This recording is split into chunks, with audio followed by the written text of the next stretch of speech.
आज मार्गशीर्ष महिन्यातला पहिला गुरुवार आणि त्याच्यामध्ये ना सकाळी आम्हाला कमांड कॅन्टीनमध्ये जायचं होतं कॅन्टीनचं सामान आणण्यासाठी. घरापासून ना अर्धा ते पाऊण तास लागतो इथे यायला आणि इथं आल्यानंतर ना कॅन्टीनमध्ये बघितल्यावर अजिबात सामान नव्हतं, सगळं खाली पडलेलं. थोडंफारच सामान होतं. एवढ्या लांब यायचं आणि सामान नाही भेटलं ना तर भरपूर अशी परेशानी होती, कारण एवढ्या लांब सारखं सारखं येणं होत नाही.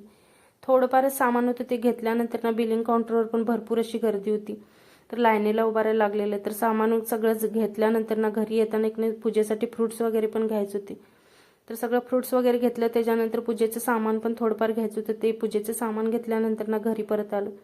घरी आल्यानंतर ना मिस्टरांना जेवण वगैरे दिलं. त्याच्यानंतर मला पूजेची पण तयारी करायची होती, तर इथं मी सगळी देवाची भांडी वगैरे घासून घेतली, सगळी पूजेची तयारी करून ठेवली. त्याच्यानंतर स्वयंपाकमध्ये ना छोले पुरी आणि गोडमध्ये शिरा बनवायचा होता, तर सगळा स्वयंपाक झाल्यानंतर छान अशी पूजा मांडून घेतली.